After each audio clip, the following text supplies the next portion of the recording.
It could be mistaken for a concert, but under the midday Sahel sun, hundreds of Nigerian students have come out to affirm their country's new identity. Today's Niger is a Niger where the Nigerian decide the country's future. The Niger of today is a Niger of the people. The Niger of today is not anymore a Niger led by a leader who is a minion of the West, who is cornered to making agreements that is then imposed on the people.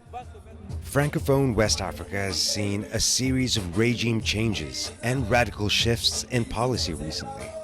French troops were expelled from Niger last year, and now they're demanding US troops get out as well.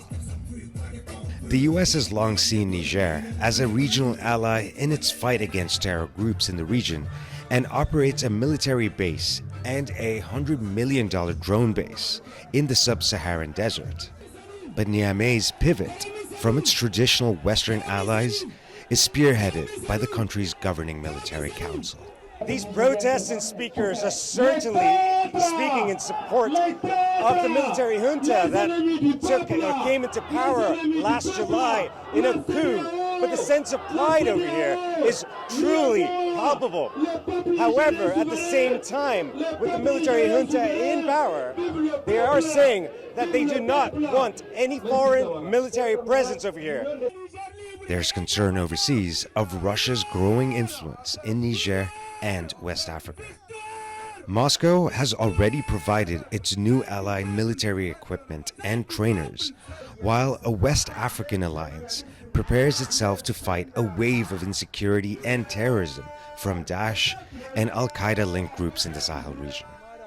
We're here with the Students' Union to show support to the military regimes in Mali, Burkina Faso, and Niger.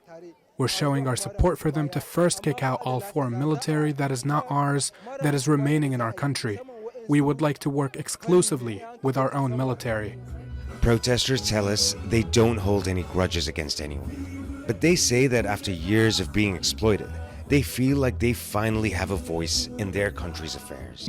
What we are doing for you. It is for you that we are fighting, because Niger needs you. But you need to be prepared. We want you to eventually take the country's hand after us.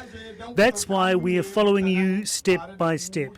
Be united, because if you are not united, our efforts will not succeed. Expressing national pride is part of Niger's new identity. Many say that here on out, whatever the country's successes are, will be of their own making, and that it began with expressing discontent with the way things were for decades. Rahul Radhakrishnan, Africa Matters, Niamey, Niger.